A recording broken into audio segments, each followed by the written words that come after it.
Good evening dear students. Today we are going to study a new topic stoichiometric and stoichiometric calculations. तो stoichiometry क्या है? Stoichiometry जब हम किसी product को बनाते हैं तो डिपेंड करता है रिएक्टेंट पे, ठीक है। हमको किस तरह का प्रोडक्ट चाहिए, किस तरह की उसकी क्वालिटी होनी चाहिए, कितनी क्वांटिटी में होनी चाहिए, तो वहाँ पर आपकी इन्वॉल्व होती है स्टाइकियोमेट्री, ठीक है। जिससे हमको ये पता चलता है कि रिएक्टेंट हमको कितनी क्वांटिटी में यानी मात्रा में चाहिए और हमको किस तरह से रिएक्शन करानी है, यानी कि एक तरह की क्या है आपकी मेजरेबल क्वांटिटी है, ठीक है। Stoichiometry is a calculation of quantities in the chemical equations given a chemical reaction. Stoichiometry tells us what quantity of each reactant we need in order to get enough of our desired product. यानी कि हमको जो मैंने पहले बताया कि हमको कितनी क्वांटिटी में एक पर्टिकुलर रिएक्टेंट चाहिए कि हमको अपने मुताबिक मन मुताबिक डिज़ायर्ड प्रोडक्ट मिल सके।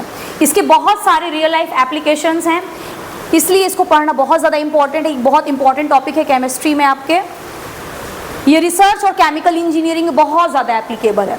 Now let's see the definition.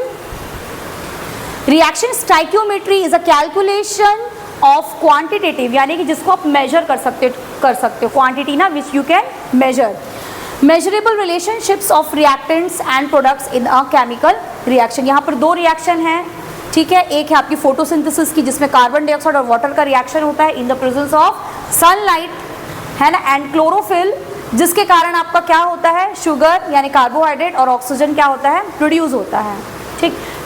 Next इसका इक्वेशन है, नेक्स्ट इक्वेशन है आपका रेस्पिरेशन का, जिसमें शुगर का ऑक्सीडेशन हो रहा है, ठीक है। शुगर और ऑक्सीजन का रिएक्शन हो रहा है जिसके कारण कार्बन डाइऑक्साइड और वाटर का फॉर्मेशन हो रहा है। तो यहाँ पर स्टाइकियोमेट्री आप देख सकते हो कि कितनी ज़्यादा इन्वॉल्व है कि क्या आपने रिएक्टेंट क्या लिया और आपको प्रोडक्ट क्या मिला। जब इसको आप एज ए रिएक्टेंट ले लेते हो तो यहाँ पर प्रोडक्ट क्या हो जाता है, ये हो जाता है, it's like a reversible type, है ना। नेक्स्ट आइए, balanced chemical reactions and mole ratios. Atoms and molecules are extremely small in size and their number in a very small amount of substance are very large. अगर हम बहुत ज़्यादा substance की अगर हम बात करते हैं या सब्सटेंस की ही बात करते हैं तो ये इतने छोटे होते हैं कि ये बहुत सारे होंगे एटम्स और molecules. Therefore to represent atoms and molecules in bulk a mole concept was introduced. Mole concept हमने आपको कल बताया था। मोल कॉन्सेप्ट क्या होता है, 1 mole of any substance contains 6.02 to 10 to the power 23 numbers of that substance. इसको हम एवोगैड्रो नंबर भी बोलते हैं। फिर है the mass of 1 mole of substance in gram is called as molar mass. कल हमने आपको बताया था मोलर मास क्या होता है, ठीक है। मॉलिक्यूल का अगर आप कैलकुलेट करोगे तो वो मोलर मास हो जाएगा या मॉलिक्यूलर मास हो जाएगा। अगर आप किसी एक पर्टिकुलर एटम को लेके चल रहे हो एलिमेंट के तो वो आपका एटॉमिक मास हो जाएगा, राइट। जब हम फॉर्मूला की बात करते हैं जैसे आयनिक कंपाउंड से तो उसे फॉर्मूला मास हो जाएगा, है ना, ठीक है। चलिए यहाँ पे एक एग्जाम्पल देखते हैं, ठीक है। यहाँ पर आयरन और वाटर का क्या हो रहा है, आपका रिएक्शन हो रहा है, ठीक है। उस पर फिर क्या हो रहा है, आपका फेरिक ऑक्साइड का फॉर्मेशन हो रहा है Fe3O4 और आपका हाइड्रोजन गैस इवॉल्व हो रही है। अब इस रिएक्शन की इंपॉर्टेंस क्या है, हमको इस रिएक्शन से क्या क्या इंफॉर्मेशन मिल सकती है वो हमको स्टाइकियोमेट्री बताएगा। कितना हाइड्रोजन बन रहा है, कितना आयरन यूज हुआ, कितना वाटर यूज हो गया, कितना आयरन का ऑक्साइड बन गया, ये बताता है आपको स्टाइकियोमेट्री बताता है, ठीक। जैसे यहाँ पर लिखा हुआ है, देखिए मैंने लिखा है 3 मोल्स ऑफ, इसको आपको बैलेंस करना जरूरी है। Before you do any kind of calculation please keep in mind you do the questions in a balanced chemical equation, इसलिए बैलेंसिंग बहुत इंपॉर्टेंट है। देखिए जैसे कि 3 moles of iron 3 mole of iron reacts with 4 moles of water, जिससे हमको क्या yield मिल रहा है, आपको 1 मोल आयरन का ऑक्साइड मिल रहा है और 4 मोल्स आपको क्या मिल रहा है, हाइड्रोजन मिल रहा है, राइट, ठीक। इतना समझ में आ गया। बैलेंस करने से हमको ये इंफॉर्मेशन मिल गई, है ना। और फिर कल जो मैंने आपको बताया था मास, है ना, एटॉमिक मास, मोलर मास, उससे अब आप कैलकुलेट करके क्या कर लोगे, क्वांटिटी निकाल लोगे। कितना लिया आयरन तो कितना हाइड्रोजन मिला, कितना वाटर इन्वॉल्व हुआ था इस रिएक्शन में, this is under stoichiometric calculations. देखिए अब आपको क्या करना है, यहाँ पे 3 मोल था ना आयरन का, तो आपने क्या किया 56 क्या है आपका, what is 56 atomic mass of iron, iron का मास है वो, और यहाँ पर कितना मोल है, 3 मोल है। तो आपको क्या करना है, 56 से 3 का मल्टीप्लीकेशन करना है ना। उसके बाद इसी तरह से आपने क्या किया 18, व्हाट इज 18? वाटर का कल मैंने बताया था कैलकुलेट करना है। कैसे करोगे वाटर का? H2O यानी कि 1 × 2 + 16, तो 2 + 16 कितना हो गया? 18 हो गया। ये कर चुके इसलिए हम यहाँ पे दोबारा रिपीट नहीं कर रहे, it will kill the time, ठीक है। तो 18 वहाँ से आ गया, ये 4 कहाँ से आ गया? क्योंकि यहाँ पर 4 मोल है। ये आपने क्या किया? मल्टीप्लाई कर दिया, मिल गया आपको 72 ग्राम्स ऑफ वाटर। इससे हमको कितना यील्ड मिलेगा आपका आयरन ऑक्साइड का? 231 grams of iron oxide and 8 grams of hydrogen gas. ये इंपॉर्टेंस होती है। अब समझ में आया कि इसकी इंपॉर्टेंस क्या? ये बहुत ज़्यादा इंपॉर्टेंट पार्ट है आपका केमिस्ट्री का। इसी तरह से एक और है आपका, देखिए जब हम रिएक्टेंट्स और प्रोडक्ट की बात करते हैं गैसियस फॉर्म में, तो हम क्या लेके चलते हैं? वॉल्यूम को, क्योंकि हम वॉल्यूम में ही उसका कैलकुलेशन करते हैं। लेकिन सिंस यहाँ पर हमने हमारा जितना भी रिएक्टेंट और यहाँ पर ये जो हमारा मेन है प्रोडक्ट, वो क्या है आपका? सॉलिड और लिक्विड में ही है, ठीक। जब पूरी चीज़ें आपकी गैसियस में होंगी तो आप क्या लोगे? वॉल्यूम लेके चलोगे, ठीक है। जैसे यहाँ पर है, यहाँ पर हम क्या ले रहे हैं? लीटर्स लेके चल रहे हैं। समझ में आ रहा है? ये आपका क्या है? गैसियस रिएक्शन है, ठीक। उसी हिसाब से कैलकुलेशन कर लोगे। आगे बढ़े, ठीक। Next come to the limiting reagent. इस रिएक्शन को देखकर क्या समझ में आ रहा है? लिमिट, लिमिटिंग वर्ड से ही क्लियर हो रहा है, यानी जो चीज़ लिमिटेड मात्रा में अवेलेबल हो, जो बहुत ज़्यादा मात्रा में ना हो, जो लिमिटेड मात्रा में आपके पास अवेलेबल हो रिएक्शन कराने के लिए। इसका मतलब कि रिएक्शन उसी पर निर्भर करेगा, डिपेंड करेगा। बात समझ में आ रही है? यानी ऐसे रिएक्टेंट जो कंप्लीटली कंज्यूम हो जाते हैं आपके रिएक्शन में, या जो कंप्लीटली आपके फिनिश हो जाते हैं, या फिर जिनके ऊपर आपका रिएक्शन जो है वो निर्भर करता है, उसको आप क्या कह सकते हो? लिमिटिंग रिएजेंट बोल सकते हो। इस एग्जांपल से क्या समझ में आ रहा है आपका? देखिए 4 सोडियम है और 3 क्लोरीन है। क्लोरीन 3 है, सोडियम 4 है, ठीक है। हमारा सोडियम क्लोराइड का फॉर्मूला क्या होता है? NaCl, यानी कि एक सोडियम चाहिए रहता है और एक क्लोरीन चाहिए रहता है। तो यहाँ पर क्लोरीन की संख्या क्या है? कम है, लिमिटेड है। तो हमारे पास केवल और केवल क्या रहेगा आपका? 3 NaCl बनेगा और एक सोडियम क्या हो गया? बच गया। ये क्या कहलाएगा? एक्सेस, ये ज़्यादा है। क्या है? सोडियम क्या है? ज़्यादा है। तो क्लोरीन क्या हो गया आपका? लिमिटिंग रिएजेंट हो गया। बात समझ में आई? क्लियर है? रिपीट करने की ज़रूरत तो नहीं है। चलिए आगे बढ़ते हैं, ये भी करेंगे। पहले फॉर्मूले देख लीजिए थोड़ा सा। हाँ, यहाँ पर आपको जो मेन लेके भी चलना है फिलहाल वो ये है,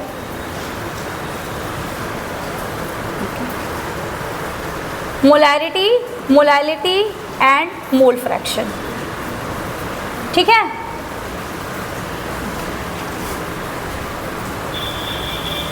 चलिए, मोलैरिटी क्या है आपका? मोल्स ऑफ सॉल्यूट पर लीटर ऑफ द सॉल्यूशन, है ना। यहाँ पर क्या है? देखो इसमें और इसमें फ़र्क क्या है? फ़र्क कुछ नहीं है, बस थोड़ा फ़र्क है। दोनों में मोल्स ऑफ सॉल्यूट है। यहाँ पर हम बात करते हैं किलोग्राम की, यहाँ पर बात करते हैं हम वॉल्यूम ऑफ सॉल्यूशन की। इसको हम दिखाते हैं कैपिटल M से, मोलैरिटी को दिखाते हैं स्मॉल m से, ठीक। अभी हमने आपसे डिस्कस किया था कि टेम्परेचर डिपेंडेंट कौन सा होगा और कौन सा टेम्परेचर इंडिपेंडेंट होगा, कौन सा हम अपने लैब में प्रैक्टिकली यूज़ करते हैं सॉल्यूशंस को बनाने के लिए और क्यों यूज़ करते हैं, ठीक। तो पहला जो है आपका मोलैरिटी, एक एक करके डील करते हैं। Molarity, moles of the solute present in per litre of the solution that is in volume, यानी वॉल्यूम आपका किस पे डिपेंड करता है? ये आपका टेम्परेचर डिपेंडेंट है, ये टेम्परेचर डिपेंडेंट है, लेकिन हम इसको लैब में भी यूज़ करते हैं, क्योंकि जब आप सॉल्यूशन की बात करते हो, मतलब कि वो लिक्विड है ना, अगर हम लिक्विड सॉल्यूशंस की बात कर रहे हैं, ठीक है, तो वो क्या होगा आपका वॉल्यूम, आप बात करोगे कितना ml है, कितना लीटर है, तो ये बहुत ईजी होता है कैलकुलेट करना, ठीक है। लेकिन जब आप मोलैलिटी में आ जाते हो, तो मोलैलिटी में क्या होता है? Moles of solute kilogram of the solvent. अब यहाँ पर बात आ गई केजी की। इट्स टफ कि आप वाटर को या किसी भी सॉल्यूशन को जो लिक्विड है उसको आप केजी में कैलकुलेट करो। तो हालांकि ये टेम्परेचर क्या है? इंडिपेंडेंट है, ये टेम्परेचर पर निर्भर नहीं करता है, लेकिन फिर भी हम क्या है? मोलैरिटी को लेकर चलते हैं। ये ज़्यादा अच्छा है मोलैरिटी हमारे लिए कैलकुलेशन के पॉइंट ऑफ व्यू से। नॉर्मैलिटी भी देख लो, नॉर्मैलिटी को कैपिटल N से शो करते हैं, number of gram equivalents of solute, volume of the solution in litres. याद रखिएगा सॉल्यूशन जो है वॉल्यूम आपका वो क्या है रहेगा? लीटर में रहेगा। तो कन्वर्जन्स के टाइम पे ध्यान रखिएगा, यहाँ पर ये किलोग्राम में रहेगा। ये सब इंपॉर्टेंट चीज़ें हैं। मोल फ्रैक्शन में आ जाओ। मोल फ्रैक्शन जैसे समझ लो A प्लस बी आपका कोई वो है और आपका क्या बन रहा है, प्रोडक्ट बन रहा है, ठीक है। तो अगर हमको किसी कंपोनेंट का निकालना है तो उस एक पर्टिकुलर कंपोनेंट का क्या लोगे आप, मोल्स लोगे divided by total moles of the solution, ठीक। अगर A का लेना है तो A का लोगे, B का लेना है तो फिर B का लोगे, इस तरह से करते हैं, ठीक। नेक्स्ट आ जाइए, mass percentage. Mass percentage, mass of solute divided by mass of the solution into 100, mass percentage calculate करने के लिए है ये, ठीक। उसके बाद चलिए क्वेश्चंस करते हैं। पहले जो ऊपर क्वेश्चंस था वो थोड़ा ले लेते हैं। ये है, ये देखिए क्वेश्चन बहुत इजी क्वेश्चन है ये। Calculate the mass of, please write down, ऐसे सामने मत देखते रहा करो, लिखा करो, कैलकुलेट किया करो। Calculate the mass of sodium hydroxide required to make 500 ml of 0.10 m solution. Molarity की बात हो रही है ना। अभी मैंने आपसे पूछा था कि 0.1 m का सॉल्यूशन आपको बनाना है 500 ml में सोडियम हाइड्रोक्साइड का, तो कैसे बनाओगे, उसका कैलकुलेशन करना है ये, ठीक है। कैसे करोगे, पहले तो आप मोलर मास निकाल लो, मोलर मास निकाल लोगे सोडियम हाइड्रोक्साइड का, ठीक है। उसके बाद आपको क्या करना है, वॉल्यूम आपको ऑलरेडी दिया हुआ है क्वेश्चन में 500 ml, मोलैरिटी दी हुई है आपको ऑलरेडी क्वेश्चन में ही दिया हुआ है, मोलैरिटी भी दिया हुआ है, ठीक। उसके बाद आपको क्या करना है, वेट निकालना है ना, कितना हमको रिक्वायरमेंट है, कैलकुलेट द मास, सिंपल है, molarity into molar mass of the sodium hydroxide into volume, सबको क्या करना है, मल्टीप्लाई कर देना है। यहाँ पर केवल और केवल आपको एक कैलकुलेशन करना था, किस चीज़ का कैलकुलेशन था, सिर्फ और सिर्फ मोलर मास कैलकुलेट करना था आपको। यहाँ पर आपको क्या कैलकुलेट करना था, सिर्फ ये आप कैलकुलेट कर लेते, ये ऑलरेडी क्वेश्चन में दिया हुआ है, ठीक है। ये आपका ml में है तो आपने क्या किया, इसको लीटर में कन्वर्ट कर लिया, मैंने पहले भी कहा था, ध्यान रखना क्वेश्चन में, ठीक है। ये ऑलरेडी आपको दिया हुआ है, अब आपका यहाँ से क्या होगा, वेट निकल जाएगा, है ना, सिंपल सा क्वेश्चन है, ठीक। क्लियर है, आगे बढ़े। ये देखो, ये है आपका लिमिटिंग रिएजेंट का क्वेश्चन।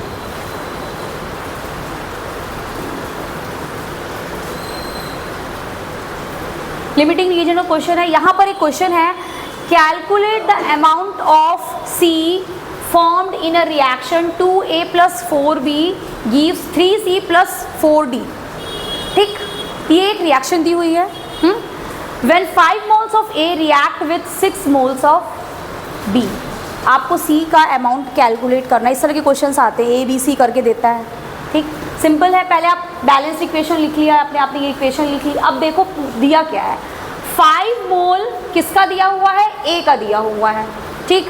और आपका 6 मोल्स किसका दिया हुआ है, B का दिया हुआ है। अब आपने कुछ नहीं करना है, आपको इसका रेशियो निकाल लेना है। क्या करना है आपको, बस रेशियो निकाल लेना है। रेशियो निकालने से आपको क्या पता चल जाएगा, क्या पता चल जाएगा रेशियो निकालने से, बताइए कौन ज़्यादा क्वांटिटी में रिक्वायर्ड है और कौन सा कम क्वांटिटी में रिक्वायर्ड है, पता चल जाएगा रेशियो निकालने से, ठीक है। तो A का रेशियो कैसे निकालोगे, A 5:2, 5 डिवाइडेड बाई 2, B क्या होगा 6 डिवाइडेड बाई 4, यहाँ से आपका क्या निकल गया, A और B का निकल गया। Since 1.5 is less than 2.5, B is the limiting reagent, समझ में आ गया, B क्या होगा आपका लिमिटिंग रिएजेंट होगा। उसके बाद देखो, अब क्वेश्चन क्या था आपका कि how many moles of C is produced, तो C का कैसे निकाल लोगे 3/4, ठीक है। क्लियर हो गया, आगे बढ़े। ये क्वेश्चन बाद में डील करेंगे, थोड़ा बड़ा है। नेक्स्ट क्वेश्चन आते हैं, इस पे आइए, ये क्वेश्चन करिए। Find the mass percentage of 6 grams of sodium hydroxide dissolved in 50 gram of water, ठीक है। Since the density of water is nearly 1, this type of question often gives the volume of the water in milliliters, ठीक है। Now come to the solution, कैसे निकालोगे, first आपको क्या निकालना है, टोटल मास निकाल लो, ठीक है। टोटल मास कैसे निकालोगे, ये सॉल्यूट का दिया है, ये सॉल्वेंट का दिया है, तो 50 + 6 कितना हो गया 56, ठीक है। ये है 56 और ये आपका 6 आपका सोडियम हाइड्रोक्साइड से 50 ग्राम्स आपका वाटर है, तो ये टोटल आपका क्या निकल गया 56 निकल गया। Now find the mass percentage, निकाल लो, बिल्कुल ईजी है। सोडियम हाइड्रोक्साइड को ऑलरेडी दिया हुआ था, कितना दिया हुआ है क्वेश्चन में 6, तो 6 divided by 56 into 100, simple calculation है। सोडियम हाइड्रोक्साइड का वैल्यू दिया हुआ है, वाटर की वैल्यू दी हुई है और आपसे मोल फ्रैक्शन पूछा जा रहा है सोडियम हाइड्रोक्साइड का, तो आपने क्या करना है, पहले दोनों को ऐड कर देना है ताकि टोटल निकल जाए, है ना। टोटल को क्या करना है, फिर आपको जिसका आपको निकालना है उससे आपको क्या करना है, डिवाइड कर देना। सोडियम हाइड्रोक्साइड को कैलकुलेट करना है, तो सोडियम हाइड्रोक्साइड की जो क्वांटिटी दी हुई है उससे आपने क्या करना है, टोटल को डिवाइड करके 100 से मल्टीप्लाई कर देना है। सिंपल है। देखो क्वेश्चंस बहुत सिंपल होते हैं, बस समझ जाओगे तो सब बनेगा, है ना। यहाँ पर आइए, ये भी क्वेश्चन देखिए, अच्छा क्वेश्चन है ये भी। 7.45 ग्राम्स ऑफ पोटेशियम क्लोराइड। देखिए ना, फॉर्मूला याद करना ज़रूरी है, अगर फॉर्मूला नहीं होगा तो आप मोलर मास नहीं कैलकुलेट कर पाओगे, है ना, ठीक है। और सही फॉर्मूला पता होना चाहिए, नहीं तो उसमें भी गड़बड़ी हो जाती है। कभी कभी क्वेश्चंस में दिया होता है, कभी कभी नहीं दिया होता है, तो आप मेंटली प्रिपेयर रहो कि हमको नहीं दिया रहेगा और अच्छी तैयारी हो जाएगी, ठीक है। सो 7.45 grams of potassium chloride was dissolved in 100 grams of water. Calculate the molality. Molality calculate करनी है ऑफ द सॉल्यूशन की। तो पहले जो दिया होता है पहले उसको लिख लो, और अगर कन्वर्जन्स की ज़रूरत है तो उसको वहीं पे कर लो, ताकि जब अब बीच में खिचड़ी ना पके। समझ में आ रहा है कि अभी यहाँ पर 100 ग्राम वाटर था, अब इसको केजी में कन्वर्ट करो, तो ये खिचड़ी यहाँ मत पकाना। ये आप पहले ही कर लो, पहले गिवन को लिख लो कि क्या क्या हमको क्वांटिटीज़ दी हुई हैं, और अगर कन्वर्जन्स रिक्वायर्ड है तो आप कन्वर्जन भी ऊपर ही कर लो यहीं पे, ठीक है। देखिए आ जाइए, ये क्या है, 7.45 grams of KCl, mass of the solvent दिया है आपका 100 ग्राम, आपने उसको क्या किया है, केजी में कन्वर्ट कर दिया है, ठीक है। तो कैसे कन्वर्ट करते हो, कन्वर्जन्स तो आते होंगे ना, जस्ट डिवाइडेड बाय 1000, ठीक है, तो 0.1 kg। नाउ का molecular mass of KCl, potassium का मॉलिकुलर मास कितना होता है 39, एक ही है, और क्लोरीन का कितना होता है 35.5, you just add it, you will get 74.5 grams, ठीक है। Now number of moles of solute, number of moles कैसे निकालते हो, जो गिवन मास है divided by molecular mass. Given mass ये रहा आपका,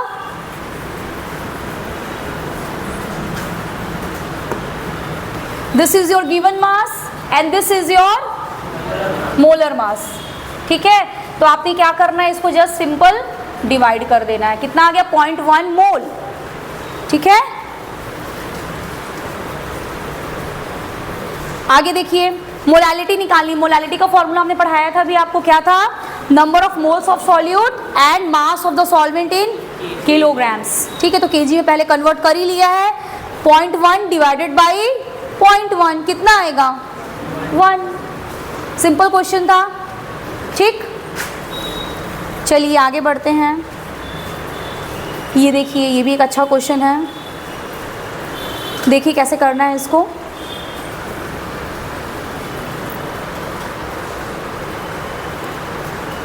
देखिए क्या है, 11.11 ग्राम ऑफ यूरिया। यूरिया का फॉर्मूला क्या है, इसलिए मैंने कहा फॉर्मूला थोड़ा याद रखोगे, दिया है तो अच्छी बात है, नहीं दिया तो you should know. NH2CO NH2, ठीक है। इसको हमने डिसॉल्व किया 100 ग्राम वाटर में। अब आपको कैलकुलेट करना है मोलारिटी भी और मोलालिटी भी। यहाँ पर देखो नाइट्रोजन का, हाइड्रोजन का, ऑक्सीजन का और कार्बन का मॉलिक्यूलर वेट लिखा हुआ है क्वेश्चन में, तो चीज़ें इजी हो गई, फॉर्मूला भी लिखा हुआ है और इजी हो गया। कुछ नहीं करना है, सबको डाल के आपने क्या करना है, कैलकुलेट कर लेना है, ठीक है। ये देखो, है ना, मॉलिक्यूलर मास आपको क्या हुआ, मिल गया 60 ग्राम्स पर मोल, है ना। उसके बाद क्या करें, number of moles, number of moles क्या था, N is equals to W/M। W क्या दिया हुआ है, W ये दिया हुआ, दिस इज योर W, ठीक है। ये आपका क्या था, M था, तो आपने क्या कर रहे हैं, बस डिवाइड कर दो, आ गया, कितना आ गया 0.1852 मोल्स। फिर वॉल्यूम ऑफ वाटर में आ जाओ, वॉल्यूम क्या होगा, मास अपॉन डेंसिटी, ठीक है। मास कितनी दी हुई थी आपकी 100 ग्राम्स, है ना, डेंसिटी कितनी लेके चलते हो आप, लगभग 1 लेके चलते हो, ठीक। वॉल्यूम निकल गया। अब मोलारिटी में आ जाओ, मोलारिटी का क्या था formula, number of moles of solute जो आपने ऊपर निकाल लिया, divided by volume of the solution, ठीक है। तो ये डिवाइडेड बाय ये, सिंपल। यहाँ से आपकी क्या निकल गई, मोलारिटी निकल गई, मोलालिटी भी कैसे निकालोगे, मोलालिटी भी वही निकलेगी आपकी, केजी में भी वही आएगा। 0.1 लीटर वॉल्यूम, 0.1 केजी उसका मास। समझ में आया? मोलालिटी और मोलारिटी में क्या फ़र्क था? मोलारिटी यही था ना, number of moles divided by volume. Molality क्या था? Number of moles divided by mass in kilograms, यही था ना? ठीक है, क्लियर है? नेक्स्ट आ जाओ, नेक्स्ट ये देखो, उसके बाद चलो ये लास्ट क्वेश्चन है, ठीक। ये एक और क्वेश्चन देख लो, किसी को डाउट तो नहीं हो रहा है ना, फास्ट तो नहीं हो रहा है? चलिए, 10 gram of KCl is dissolve in 1000 gram of water if the density of the solution, density दी हुई है 0.997, ठीक है, ग्राम्स पर सेंटीमीटर क्यूब, है ना।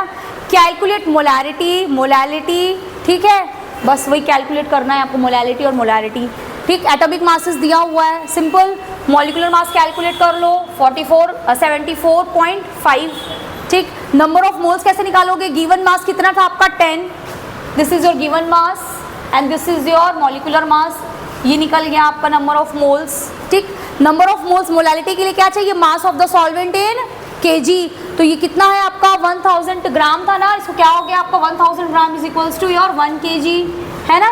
तो आपको 1 से डिवाइड करोगे तो वही वैल्यू मिल जाएगी, ठीक। Now come to what, next क्या पूछा है आपका? अच्छा, मास ऑफ द सॉल्यूशन में आ जाओ। मास कैसे निकालोगे? मास कैसे निकालोगे बताइए? हाँ, टोटल कैसे निकालोगे? आप देखो 10 एंड दिस 1000, इसको आपने क्या कर लिया? ऐड कर दिया, यहाँ पे मास ऑफ द सॉल्यूशन निकल गया। वॉल्यूम ऑफ द सॉल्यूशन कैसे निकालोगे? Volume of the solution mass and density, mass divided by density, ठीक है, उससे आपका ये दिस इज योर मास जो आपने कैलकुलेट किया था, ये डेंसिटी जो है आपकी ऑलरेडी क्या है क्वेश्चन में दी हुई है, ठीक है। इससे आपने वॉल्यूम निकाल लिया, ठीक, समझ में आया? फिर आपने क्या निकालना है? मोलारिटी एंड मोलारिटी निकालनी है फिर, ठीक है। तो मोलारिटी के लिए क्या होगा? Number of moles divided by volume of the solution in litres. Clear है ना? चलो ओके, ठीक है, थैंक यू। सबको समझ में आया? चलिए ठीक, कोई डाउट होगा then you let me know. Thank you.